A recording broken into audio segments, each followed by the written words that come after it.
You're listening to the Normal Network, where the time is 4:20, 24/7, 365.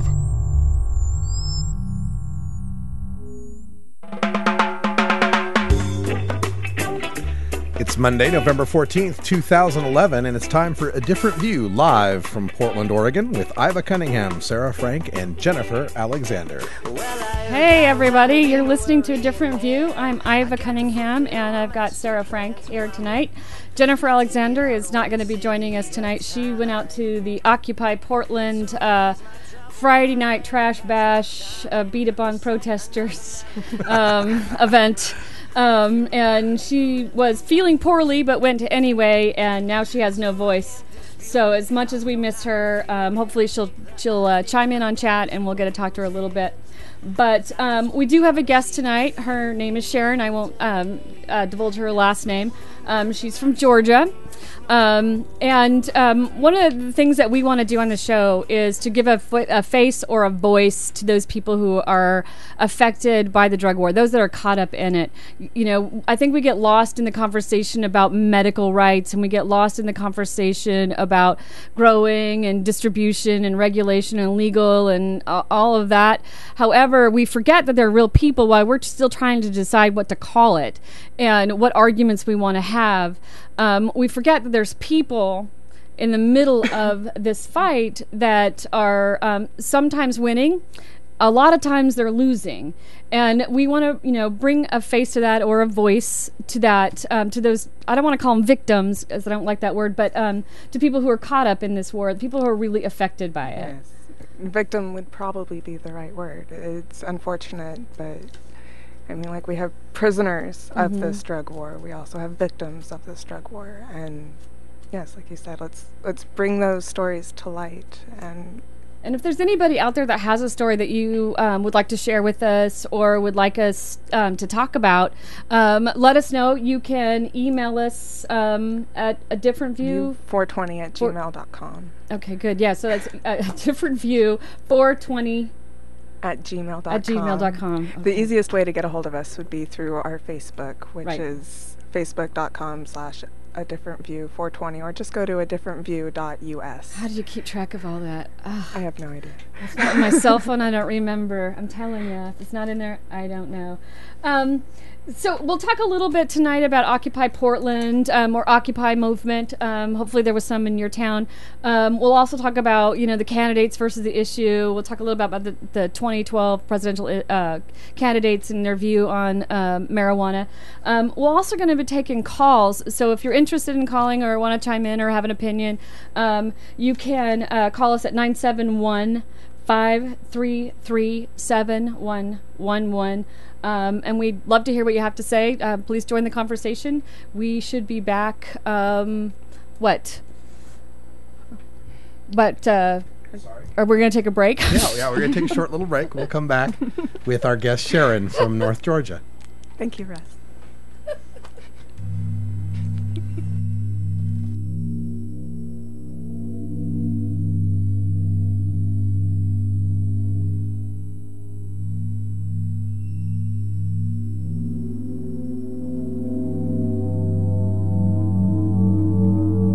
Alternative Medical Choices offers healthcare the way it should be. Easy to access, patient-centered, team-based, and quality-focused. We offer a variety of natural, affordable healthcare treatment options like primary care, group acupuncture, massage, and assistance with OMP registration. As a patient, you will have a team of experts working with you to make you the best you can be. Call Alternative Medical Choices at 503-288-5579 or check us out on the web at altmedchoices.com.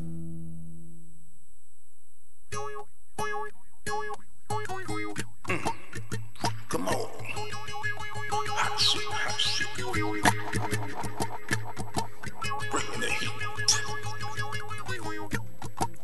We return to A Different View with Iva Cunningham and Sarah Frank right here on the Normal Network. Thank you for joining us tonight. It's Monday, or I'm sorry, yes, Monday. I forget it. You know what? I'm never going to smoke weed with you again. Not before the show. It's bad. It's really bad. It is Monday, November 14th, and this you. is A Different View with Iva Cunningham. See, Sarah Jennifer's Frank, not here, and we're all off kilter tonight. Anyway, our guest tonight is Sharon from Georgia. Are you with us tonight, Sharon? Good evening. Yes, ma'am. Hi. Thank you for joining us, especially at the last minute. We lost Jennifer to an illness, but I heard Russ told me a little bit about your story, and if you could just give us a brief summary of what happened, what brought you into cannabis activism. Sure. I have been a member of Normal off and on throughout the years. Long time. Recently, well, I should say not recently, but about 6 years ago, we had an incident where we had some young people over at our house for a couple hours, and they left, and about 6 hours after they left, we were awoken to about 7 agents in my house beating on my bedroom door. They had already come in the house. And they had a search warrant, no problem. But they were dressed up. But they didn't. They were already in the house when they woke you up. Yes, they beat on my door, and unfortunately, I don't usually wear a lot of clothing when I go to sleep, so they got a free view there real quick. But it was a little shocking. It's not something that you expect to happen. That's not how you want to wake up. Yeah, right. Exactly. They had a search warrant. They were looking for any and everything that they possibly can. You name every drug, they were looking for it. Even though my doors were unlocked, I never could figure that out. Some big baller drug dealer's really going to sleep with all their doors wide open, unlocked. But anyway, confident drug dealer. Yeah, right. They came in and they were looking for my daughter, and she lived down in the basement. And I told them to, where she was, and they went down there. Now, how old was your daughter at the time? At the time, she was 19. 19. Okay, so she was in college. Okay. Right. She was in college, and she was still living at home. Yeah, and unfortunately, I didn't go down with them. Most of these people I knew, unfortunately, the police officers, that they went down and grabbed my daughter. They couldn't find any light, so they went busted under her doors with the lights out, and pulled her out of the bed by her hair with a gun to her head. That had to be terrifying for you as a mother to see your daughter in that situation. I didn't see it, thank God, or I would have probably gone to jail with her, honestly, or something else could have happened. Well, for her to be pulled out of bed, as you're sleeping, to suddenly be pulled out of bed by your hair in the middle of the night. I wake up. How traumatizing! No kidding. PTSD it right there. It was extremely traumatizing. Yes, it was, and we still are concerned about it. I don't think it ever goes away. Mm-mm. The fear. I mean, I never slept with my doors closed, and now they're locked. I check them twice every night. I'm not scared of the criminals, honestly. I know. Isn't that sad that you're not afraid of the criminals, because you never were, but now you're afraid of the people that should have been protecting you? Exactly. It turned our whole world upside down. I cannot even tell you, in so many different ways. So was your daughter brought up on any charges, or was she convicted of anything? What ended up happening is, yes, they found a small, when I say small, it probably would have rolled a pin joint bud on her nightstand. Oh, so dust. And then a few little pipes. I mean, they searched her house for 2 hours. So they found pretty much everything. Little pipes, they found a few things like that. They also, unfortunately, found a glow light. Okay. Did they find any, Oxycontin or any prescribed analgesics or narcotics or anything like that and question you on any of that stuff? No. Nothing stuff that you would have in your cupboard normally. I'm just curious. They didn't. No. They didn't even look. They didn't even. I mean, I had a prescription many years ago for different things from, Lortab or Xanax or this and that and other from years ago that I had in the house. But they didn't ask questions about them. They were all, in my name or whatever. They didn't really do that. Okay, so has she finished? So she was sentenced then, correct? Yeah, she actually was charged with misdemeanor possession, and then they also charged her with manufacturing and distributing. Manufacturing? Distributing? Grow light. Yes. From the grow light, For that's the grow right. light. Was the grow light in use? No, absolutely So not. she could have It was been just in the growing house. tomatoes or basil. And I very well was growing that. I'm a gardener. and Sharon, what And I was the search warrant for? What did it state that they were there to do? It stated that they were looking for meth, cocaine, marijuana. I mean, scales. I mean, So they it just had covered the any and everything. whole Yeah, gamut. they had covered the whole gamut of everything on the search warrant. Yes. Just in case. And yeah, just in case they found something that they could use. So it sounds to me Well, like, they were... go ahead. Go ahead, I'm sorry. I was going to say that it sounds like they didn't really know what they were looking for, but there was some sort of complaint that they had to investigate that had to do with illicit drugs. I mean. Correct. What actually happened is one of the young men that was here at the house was unbeknownst to me, because it was the actual first time I'd ever met the kid. He had some drugs in his backpack, and that backpack had been in my house. Oh, okay. And that is the reason they got the search warrant. But when we went to court, they said in open court that boy lived at our house. And it's like, I had never even met him. I didn't even know what his name is. What do you mean he lived here? So I think they lied to get the search warrant, and Sure. there was a lot that went, down. But, when your daughter's facing 26 years in jail for a half a joint. they were going to You don't accuse her play of around with 26 fighting years. That's what she was facing, 26 years for a grow light that wasn't in use. And Correct. a little bit of marijuana, and that was it, right? And a couple of paraphernalia, right? Oh, I'm sorry. Let me add to the story. She had a couple of actual pot leaves that she had gotten from somewhere that she had mashed Like she was pressing in an flowers. encyclopedia. Exactly. And they went through her books, and they found that, too. That was the other thing that they did find. There were 2 leaves. Oh, that were God in her forbid that you house. should press a leaf. Yeah. Right. Well, that's where it comes in, is that they consider marijuana to be the leaves and seeds and Sure. of the. Right. And I guess they don't know any better. So, but for all of that, she was facing 26 years? Yes, ma'am. In Georgia. And it was a felony that got dropped back down to a misdemeanor. Is that? Yes. What they did is they null processed after spending $5,000 on a lawyer, so my kid could finish college and become a regular citizen in the country. Well, now she, does she get we, student loans or anything like they that? null processed those felonies, and then she just got a year's probation, a bunch of community service, random drug tests, the drill for the misdemeanor. Well, 26 years sounds like it should be something that's reserved for like a kingpin or a cartel Or a or child someone that's, murderer. killing people. Or I don't know, 26 years for a dust of marijuana. I don't know how you guys feel about that, but I'd love to hear your opinion on that. But it seems a bit ridiculous to to ruin a 19-year-old's life, turn their family upside down, bankrupt people because, I don't know your situation, but a lot of people, they don't have the means to go to court. They don't have the ability to fight in court. Exactly. And so they're left with whatever. So if the circumstances were different, those people would be facing those 26 years and probably likely get it. That's how they work it, and that's how they get those plea bargains. Is they give you they tell you this max penalty that they're going to give you and throw you in jail for 26 years, or you can take this plea bargain that'll give you 1 year of probation and drug testing. And so I people imagine do that. So the kid That's exactly what they did. So the kid that basically flipped on your daughter, was he pressured into that, or was he did you get an explanation Well, to get from that? a little deeper into the story, I guess what happened is he came back here to get his book bag with someone else. Somebody gave him a ride back from town to get his book bag. And that's the person that told the police where we lived. He said this is where he went back to get the book bag. So,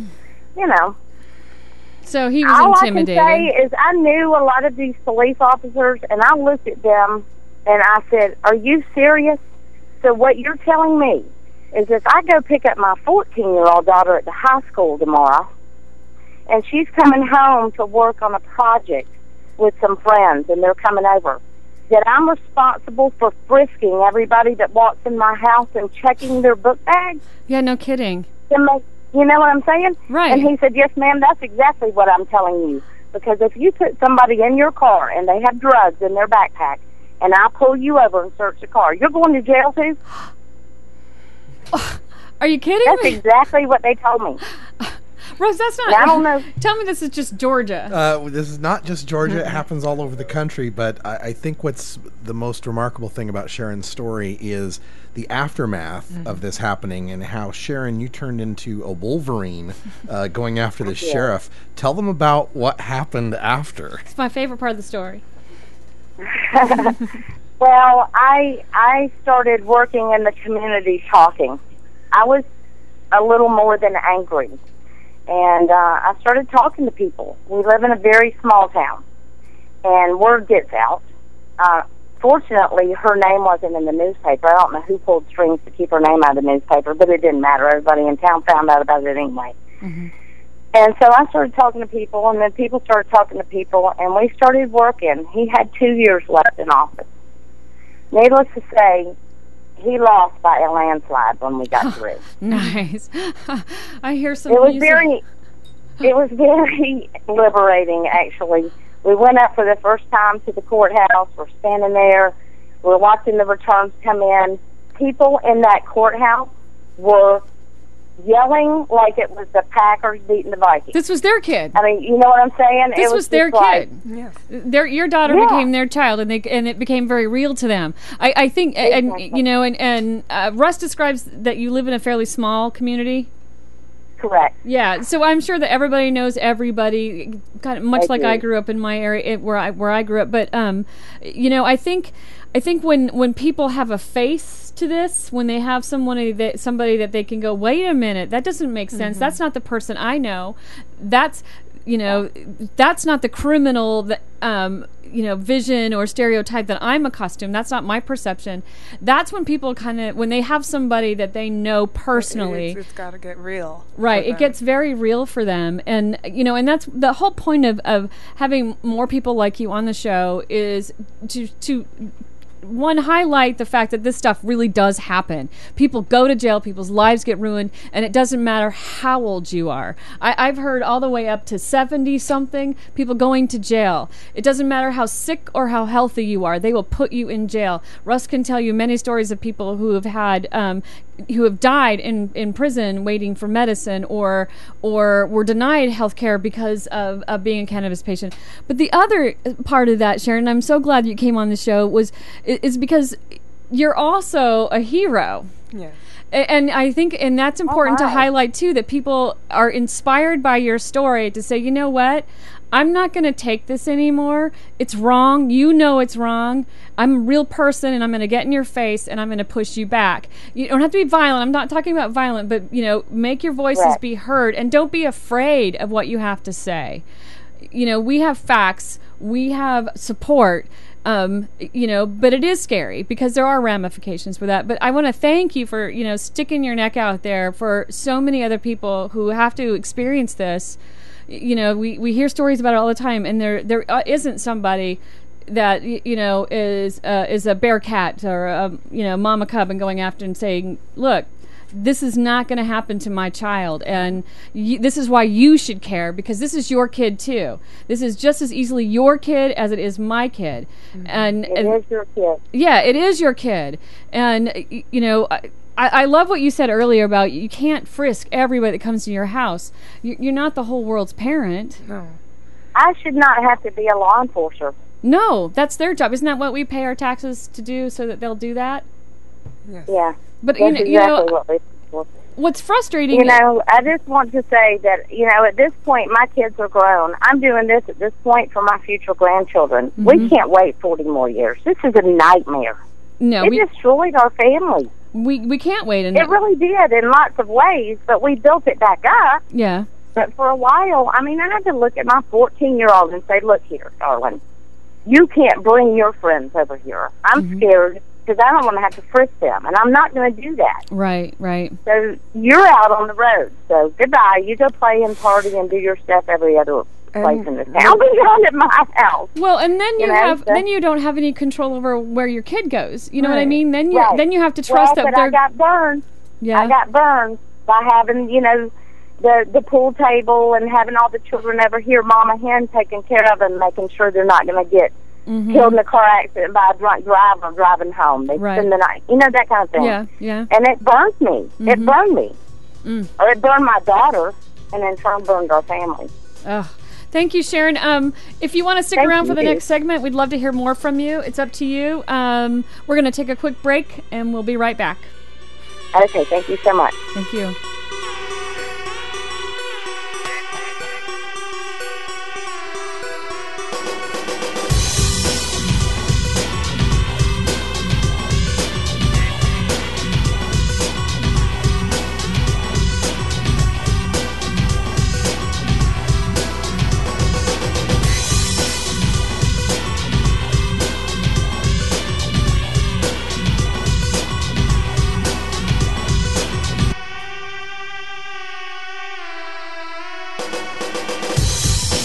Huh?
Hi, this is Willie Nelson. Alcohol prohibition didn't work in the 1920s, and marijuana prohibition isn't working today. It's time we stopped arresting responsible marijuana smokers. It's the fair thing to do. For more information, contact NORML, the National Organization for the Reform of Marijuana Laws. Call toll-free 888-67-NORML or visit their website at norml.org.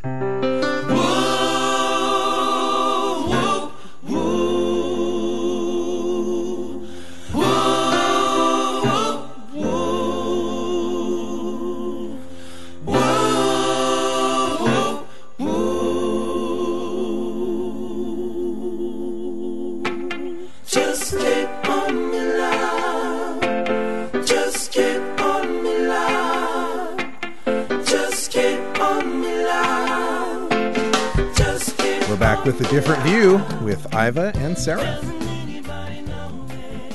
Welcome back to A Different View. I'm Sarah Frank. I'm sitting here with Iva Cunningham, and we're missing Jennifer Alexander tonight. We're talking with Sharon from Georgia, and we're talking about an incident that she had with her daughter. Was this recently, Sharon, that this happened? No, it was about, I think it was like, let me figure out how old the child is. It was 6 years ago. 6 years ago, and it's still very fresh, isn't it? Oh, it's very, very fresh. Until about a year ago, when I really started getting active in the movement, I would cry every time I talked about it. It was very emotional, and it's very real. It's very raw. Well, no, and your daughter... And I don't like disliking the law enforcement, honestly. I don't like being like that. Well, who do you go to when you need protection? Who's your backup? I don't go to anybody. Right. Pretty much everybody in this town would tell you that they wouldn't call the cops. I think that's just it, though, Sharon. I think that, who do we trust in this country? We don't have anybody protecting us in this country. We don't.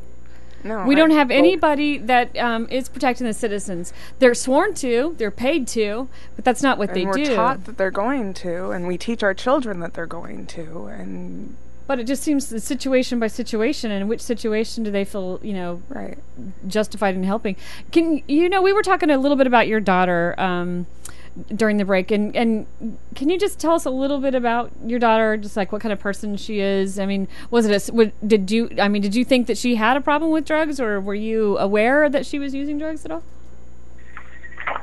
Well, as a mother, I've always been real open and honest with my kids. Mm-hmm. I figured if I lie to them about one thing, they're never going to believe me about anything else. Right. Okay?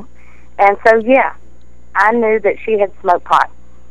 I knew that she did it occasionally, and no, I didn't think she had a problem with it. I've never had a problem with it.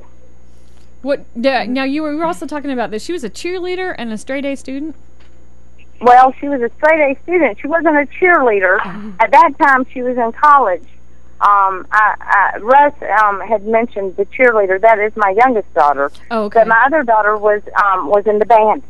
Oh, okay. And, real good student in high school, and was doing really well, in college. At the time when they pulled her out of the bed with the gun to her head, an alarm went off for her to wake up and go to school. That's frightening. And all I can think of is, what if that kid that used to do drugs, that pulled my gun, I'm sorry, because we know all of the police officers that were in here, what about him? What if he had accidentally pulled that trigger?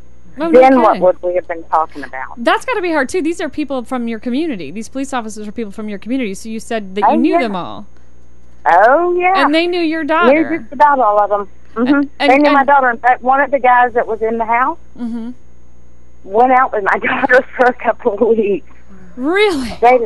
Yeah. It's weird in a small town. So they knew her. They knew of her character. They Correct. knew that she was probably, like a lot of us at that age, dabbled a little here and there, and recreational. I still went to college, graduated, and they didn't even question it. No, I guess not. There was no discussion on it. I guess it just doesn't really matter who you are or who you know. It doesn't matter. They're going to come in if they want to.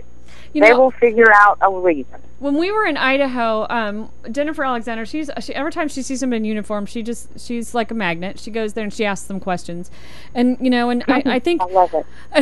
I like that about her too. Although sometimes I'm not as comfortable as she is doing that, but I think that with police officers, they're supposed to be protecting us, but it seems like it's whenever they feel justified in it. You know what I mean? And the excuse that I get is we're supposed to investigate every single incident. But we know they don't. We know they don't. But if you're supposed to investigate every incident, why wasn't the investigation done before they decided to rip through your door, jerk your daughter out of bed by her hair, and put a gun to her head, and torment the entire family for a little Right, like, what were we going to do? My question is, like, what were we going to do? It was 5 o'clock in the morning. Yeah, it wasn't worth all of that. They couldn't set things out and come at 9 in the morning after they, Listen, the civilized hour. I don't want to go into too much detail. Right. But I even personally knew not only the police officers, but the judges and the sheriff. Do you still see them around town? Do you still see them? Well, all of them, yes, except for the sheriff. He can't get a job in this town, I don't think. So tell us a little more about how you got that going. You were saying it was word of mouth. You just started talking to people. It was just word of mouth. We're in a small enough place that it was pretty much just word of mouth. I have a lot of friends in the town, and I'm here to tell you, when these officers bust down doors like they're doing in this country, and they take people's kids out like that, the parents are going to get kicked. Mm-hmm. Yes. And not only does it affect my family, it affected my neighbors. Mm-hmm. It affected all the people that I talked to. They all got this. Well, I'm so sure you they didn't thought. just upset 4 people, you upset 400, and then they start talking. Right. Well, I'm sure You they see what thought I'm that saying? this. Yeah, I'm sure that they thought that this was like, if this could happen to your daughter, what's stopping them from coming into my house and doing the same thing? That's exactly. Yeah, exactly. So really, what you did is just did a door-to-door campaign, more or Yeah, less. pretty much. Mm-hmm. And then, And I got on board with helping the other sheriff get elected, and we're about to do that again. I love that because everybody. The question people is, what should I do? What should I do? What can I do? What can I do? talk Just to one people. voice. And here's a perfect example. Steve, keep shooting your mouth talk, off. Keep people. talking Keep about it. talking. Keep putting the face with the story. I hear also, oh, this stuff never happens. Well, yeah, it does. It happens all the time. There's a million stories. Your story is unique in some of its facts, but it's not unique in the fact that this happens too frequently. It happens so much that we have to warn our children that this could possibly happen, even if we have nothing. It happens to wrong addresses. And we have to explain to our children that at any point they could just knock down the door. I mean, whatever happened to knocking and saying, search warrant, I have a search warrant, why in the middle of the night pulling them out of bed by their hair? Where's the respect? And that's what divides us between, drives that wedge between the society and the police department, is behavior like Right. that. It's okay for my 21-year-old to go out and drink a bottle of liquor and die from alcohol poisoning, but oh my God, if she wants to smoke a joint, throw her in jail. Yeah, and ruin her life. What does this country come to? Traumatizer. For less than what I would call a decent joint. I can't imagine going to jail for 26 years, prison for 26 years for a pathetic joint and a grow light. Well, I'll say wasn't doing this: anything. if it had been me and they had found that on my dresser, I would have fought this in court. But as a mother, I couldn't possibly run the risk of my daughter doing time like that. Sure. One more thing, just to add to this whole thing about this guy. Speaking of the sheriff, in the last year, he was in office, so it was about 4 years ago. There was a gentleman that same kind of thing happened, totally different circumstances, but they went in his house and searched, and they didn't have a search warrant. Needless to say, this sheriff just got convicted in federal court 6 months ago for violating this guy's civil rights. It's about So time I we didn't win actually one. go and fight it and do it, but somebody did. Somebody else Good for got them. it. Good on them. Good on them. You still fought a lot harder than a lot of people Can and do, because they do get scared, and we've been we applaud you for that. You're a hero to a lot of us. Sarah and I have been working with a young woman who we've talked about it a couple of times, but basically there's apartment fire. 2 of her children perished in the fire. One of them, she was in a third story apartment building, and the baby she threw out the window essentially, and someone caught it, and then she followed, and they took her child away for being a legal medical marijuana patient in the state of Oregon. What? Yes. And they want to give this child back to her ex-abusive husband. Perfect. Yeah, isn't this? He's probably drinking scotch and popping oxy every night. Oh, he's doing a lot more worse than that. But it's a sad story, and this poor woman, because she doesn't have anybody to fight for her, she doesn't have the means. I mean, everything that she owned was burnt up in a fire. She has no advocate. She's, basically trying to get this accomplished on her own. And, we've kind of, Moms for Marijuana and a few other groups have kind of like, taken her under our wing to try to get some support for her, because she is fighting a battle. They really want to railroad her. They tried to convict her for the fire, charge her with the fire. Then they found out that there was no determination in the cause of the fire, so they had to drop that. But these are real people. These are real people who experience this every day. Sharon is yet another example. Her daughter is yet another example of people who get caught up in this. I know, we get distracted by all the other arguments and debate within our own community and outside. But, while we're having those arguments, there's people caught up in this war. And we need to, stop and pause and think about what we're fighting for. We're going to take another quick break. We'll be back in a little bit, and we'll talk a little bit more about politics. Listen to A Different View. We're now going to progress to some steps which are a bit more difficult. And I said, love, you're down on me. You got me shaking like a leaf on a tree. I see you coming, why don't you come for me? And I say, girl, let's lay back down. I see you smiling when I come around. I catch you smiling, don't let me catch you frown.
Hey, how's it going? My name's Will. I don't work at a used record store. I don't own an iguana, although I'm sure they make great pets. I don't have dreadlocks or play the acoustic guitar. I can remember quite well, thank you, and no, I don't constantly have the munchies. When 420 comes around, I've still got 40 minutes of work left. I've never hit a girl on a bike with my car or shot my friend with a shotgun. I've never had to apologize for letting a girl I was watching drown in a pool while I was getting high because, duh, I wouldn't be getting high if I was around children. I'm a regular guy who works regular jobs, just like the majority of all Americans who use marijuana occasionally and responsibly. My name is Will, and I'm normal.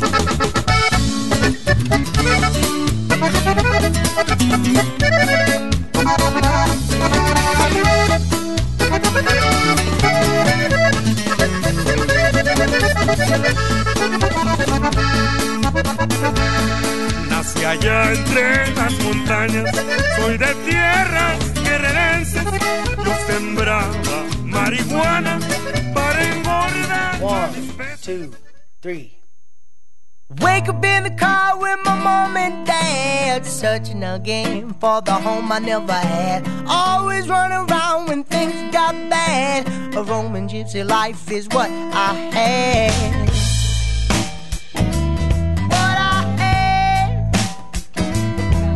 We return with A Different View. Hey, welcome back. You're listening to A Different View with Sarah Frank. I'm Iva Cunningham, and our other guest host, Jennifer Alexander, is not here tonight.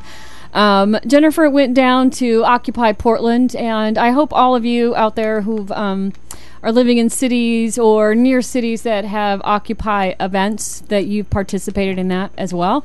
Well, I hope you have, or at least I hope you kind of support the idea that the American people have had enough and we're pushing back. At least that.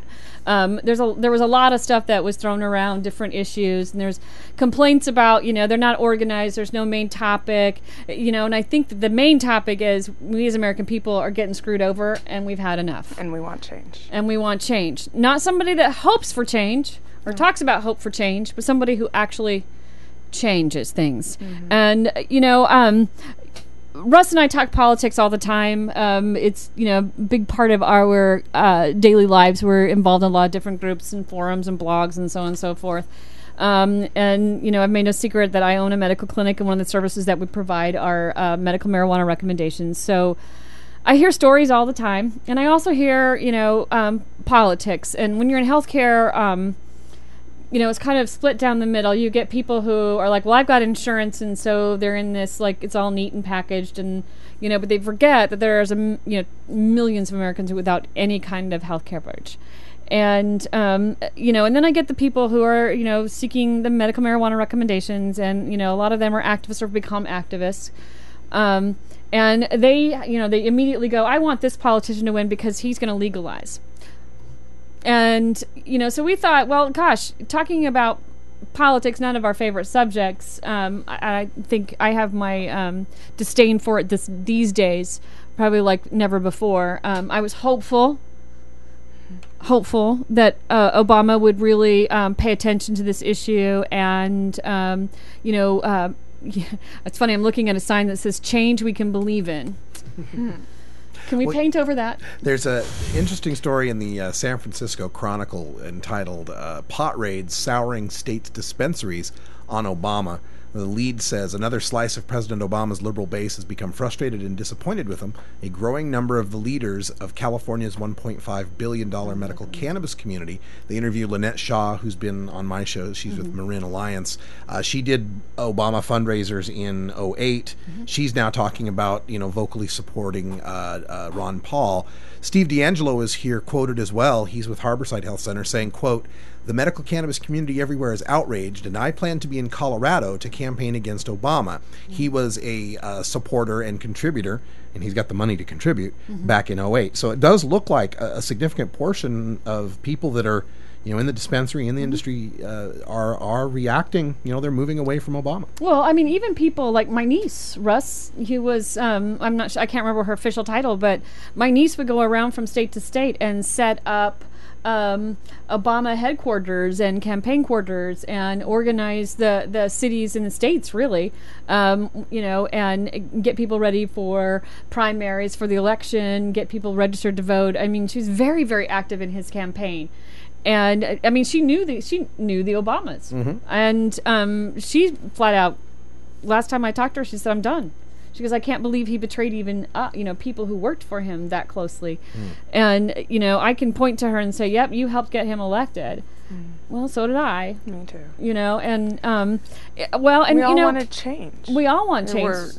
We still want change. That's I think the point of the Occupy movement is that we're fed up that we keep being offered change. You're not hearing us. Right. You're not hearing us. That's I think, to me, that was the issue, is like, we've complained and complained and complained, and you're not hearing our individual complaints. I mean, that's been proven by how many times marijuana was at the top of the list. And 50% of Americans support it. And what is that I keep reading, that more people support legalization of marijuana than support President Obama? Yeah, Obama's approval ratings are at about 45%, and Congress's are at about 9%. Oh, well, now what was Little Bush? What was his? Bush the Dumber. His approval ratings bottomed out at about 25 to 30%. I think it was. He got reelected. That's all I'm saying. But, so I hear a lot of people, the Occupy movement people, there's a lot of Ron Paul people out there.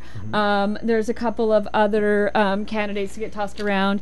And, that's something that's kind of, telling, is when you hear criticisms of the Occupy movement being this leftist thing, I don't see any Obama signs out there. No. Well, he's already running. And, it's... So we're right now trying to vote for a Republican candidate to run against Obama, and that's what all our primaries are. And well, and you know, and Ron Paul, he kind of, you know, he's in his own little fold. You know, he's more of like a Kucinich for the other side. For the other side, you know, and there's things about Ron Paul that I like, and I get behind, and I'm like, yeah, there you go. Oh, wait a minute. What are you talking about now? Wait a minute. Wait a minute, Ron. Can we come back to this one? This world right here? Because I still have questions. Send your tweets to Iva Redhead, at Iva Redhead. Stop it. But anyway, and so, you know, one of the things that drives me crazy is that everybody wants to support one candidate because they might get marijuana you know, legalized. They might finally, you know, stop prohibition. We might finally have some regulation in this country. Well, we had that. We thought that when we got behind Obama. He was the only one really talking about it. Ron Paul did a little bit, but really he was the only one that we were like, holy cow, this guy might actually make an impact. But I think, you know, if we've learned anything from that is that our issue, as many people as we have on our side, still isn't number one. And we need to make the issue really important. So important that it is divisive. So that if they don't pay attention to it, that, you know, that they could lose their election. That's what I'm saying, is that they know that they have to go into, you know, if they win, they have to address it, like healthcare. They had to address it. Like gay rights, you have to address it. It is no longer, you know, this something that you can just sweep under the rug or give some sort of, you know, canned answer to. You have to stop and have that debate with people, and that's what we really need. Is we need to have that debate with people that are in positions to affect change, not make it about one candidate over another. Because there's Gary Johnson out there, and I'm the same way with Gary Johnson. Gary Johnson, his platform is legalize marijuana, and I'm right there with them. I'm like, okay, but you know what? At the end of the day, I'm not a single issue voter. It's important to me. It's my number one issue, but I'm not a single issue voter. And, you know, when we talk about the 50% that do support legalizing marijuana, the problem with that 50% is that's out of that doesn't mean all those people support legalizing marijuana like you and I do. Right. Yeah. I mean, that's a good number. It's encouraging. But if it were to come on the ballot or you know, if it were to come between one candidate that says absolutely emphatically, first thing I'm going to do is legalize or end prohibition, legalize personal use of drugs, most people would probably go, you know, oh, the economy down here has got a good job plan. He wants to, you know, deal with the healthcare. He wants to do this, that, and the other. I mean, because, you know, but we have got to make the issue so important, more important. Draw the lines to the people who are dying in Mexico. Draw the lines to the mothers who are suffering. It's very easy to draw these lines because cannabis plays into every area of our life. It plays into healthcare. It's in every aspect of our life. Education. It plays into every single aspect. You're absolutely right, Sarah. Every single aspect. It is a part of our life. It's a part of our environment. It's our food. It's our fuel. It's our industry. It's our economy. It goes on and on and on. And if you can't see that, then you need to keep listening to the Normal Show network and pick up on a few tips. But you know, I think there's a very interesting point of this too. Is that sometimes I think, you know, that the candidates feel like they can play political calculus. Okay, if I do this, it's going to piss off all of the marijuana supporters, but the number I'll lose in their votes will be smaller than the number I gain in these other votes for it. It comes out of this quote from the Mark Kleiman, who's a professor of public policy at UCLA, in this piece in San Francisco Chronicle. It says, who are they going to vote for? Romney? And my answer to that is, well, gee, what might happen? A President Romney might raid clinics.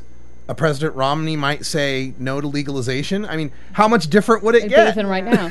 Well, and you know, and even that 50% is sliced and diced and analyzed to pieces, and you know, and that's why I said, you know, that 50% has to be very cohesive in order for us to sway a candidate. I just think a smarter strategy is to go after the issue and to just raise awareness that this issue is number one. Right, it is number one. It can't be ignored for all those reasons that we listed before. And Sharon's experience and story going after the local sheriff shows you how much bigger the issue can be at the local level than at the federal. Right. Whether or not a president comes in who thinks he wants to legalize or not probably isn't going to have as much effect as whether or not your local sheriff, your mayor, your city council, counsel. And stop waiting for big organizations like, or groups or nonprofits like Normal or MPP or DPA. Thank you. Give me a couple acronyms. Got 'em, that's good enough. Anyway,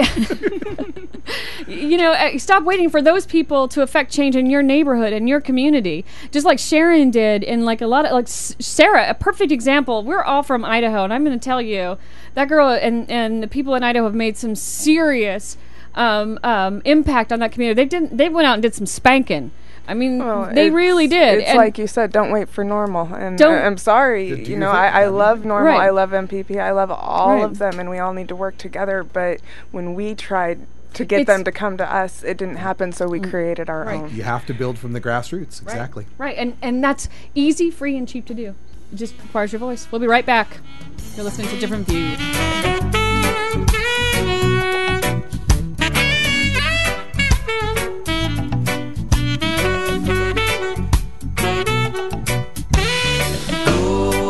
Say what you're thinking, slow, and you'll get no respect if you can. Say what you feel, be sure, feel your execution perfect. Go hard, say what you're thinking, slow, and you'll get no respect if you can.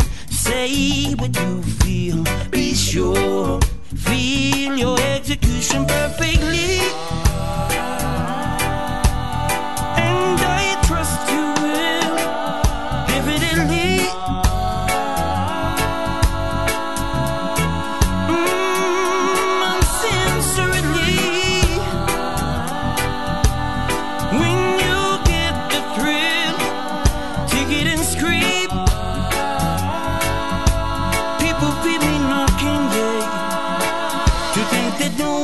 As if to feel it, the way you can look up is no sin.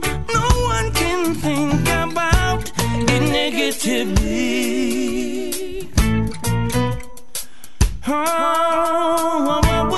Negatively. Oh, say what you're thinking, slow, and you'll get no respect if you can.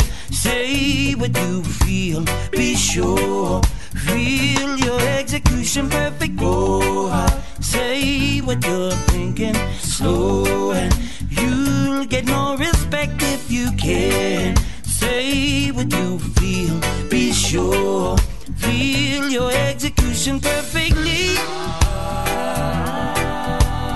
Make them listen till who they can all see.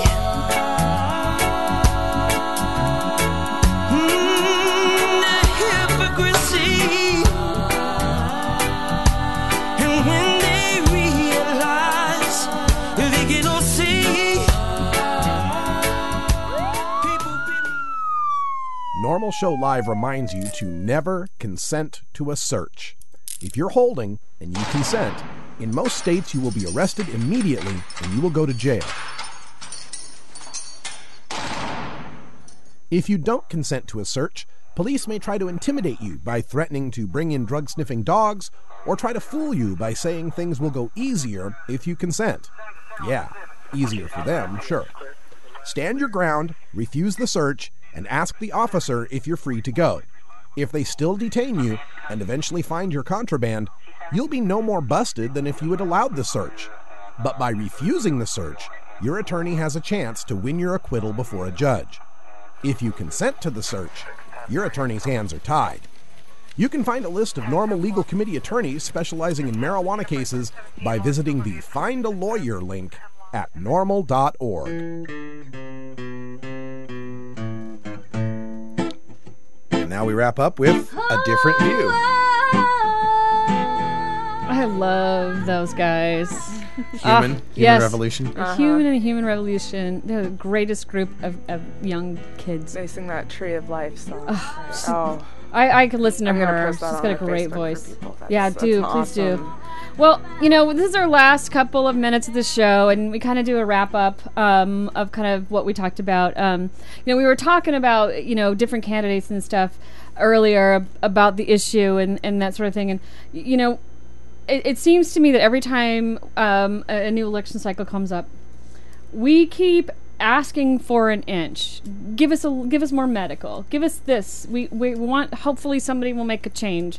But what we really need is a mile. We need a mile of change. We need people to see that an inch isn't going to cut it anymore. People are so scared to go after the issue as a whole.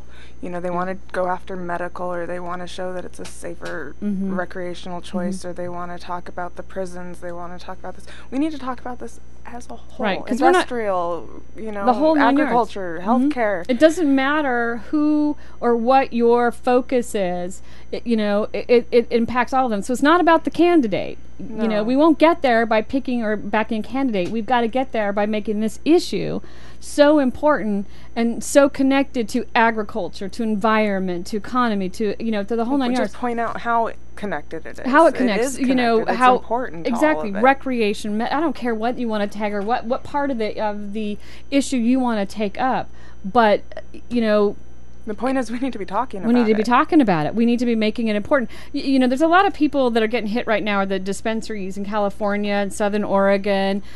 We hear about it all the time. Colorado, I think there was a couple there too. Yeah. There's a big push here. And I know it frightens a lot of people. It scares me too. It concerns me too. That's what it's supposed to do. Exactly. They were laughing at us first, and then ignoring us and laughing, and now they're fighting back. Right. And that shows you that they're scared too. Right. We are making a statement. We are, and there's an impact here. And anytime you see a big effort like this, it's because they feel that anxiety too. That tension. And I said this last week, and I'll say it every week. Law enforcement has a vested interest in this. The DEA has a vested financial investment in this. Nobody wants to lose their job. And if your job, depends upon locking people up or keeping drugs illegal so that you can continue to do that, for whatever reason or however you justify that, do you think you're going to want to get rid of that tomorrow? Right. It's the same thing with a lot of people who just do medical cannabis only and nothing else. You've only gone so far, and it's much bigger than that. And even if you don't want it for any other reason than medical, or don't want it for any other reason than industrial, prohibition of it for those other reasons, even if you get your industrial use, it's still going to affect you. These laws, these taxes, us spending our money housing these people, non-violent people, when rapists and murderers walk free. Our society could be a lot more productive. Whether you believe it or not. Our society, I think, would be a lot more productive if we took these druggies or whatever, people who are addicted to drugs. I'm not saying marijuana because I don't believe it's addictive. But instead of putting them in prisons, giving them some actual help, making it a healthcare thing. Make it a healthcare issue. It's a healthcare issue. It's not it doesn't belong in the penal system. It doesn't belong there. No, it's a waste of our money when people are out there, shooting people and robbing people, and But nobody should be killing and robbing each other for a dusting of marijuana, right? Or a possibilities. I mean, that poor girl. It's one of all these stories. There are so many heartbreaking stories out there that it just. And I just have to add, I got to meet the two daughters who were there as well, and what wonderful, perfect kids that you would want to have as a college daughter there. She was going to, I think, UGA, University of Georgia, and doing well, and just bright and intelligent and fun and friendly. What is going through these officers' head that they think this is okay? Yeah. It makes a lot of sense because they're training for this. This is what they train for. They learn how to go and break into somebody's house and go storming through it in SWAT gear and with guns, and they are training to expect that. But you know what? It doesn't make the nightly news. And you know, like this young girl, I haven't met her. I don't have any idea of what she looks like. But I imagine that she's, a lot like the way you look, Sarah. All-American girl. All-American, girl next door, somebody that you would see in the crowd and go, oh, that girl's attractive, whatever. You don't really, you know what I mean? Is the average citizen really going to be okay with spending their tax money, putting her in jail? Right, and then you've got... And pulling her out of bed by her hair. Yeah, and then we've got the people in Vancouver with all the big gardens and stuff like that. Well, there's our music. That's our cue that we're about to end the show. Thank you so much for joining us here on A Different View. Thank you, Sarah Frank, for joining us. Check you. into Moms for Marijuana. It's a really important organization. And check out our webpage, adifferentview.us, and let us know what you think. Leave us some comments, some feedback. What do you want to see? Who do you want to hear on our show? That's right. We'll try to get them. And always call in 971-533-7111. I'll get better at reminding people. But we're a different view. Jennifer will join us next week, I hope. Listen to us Mondays at 8 p.m. and then we run at 2 a.m. Thursdays again in the morning, and Saturdays at 5. Next on the Normal Network, it's an hour of our favorite tracks from Normal Show Live's Roots Monday, the best of the acoustic ancestors of today's popular music, including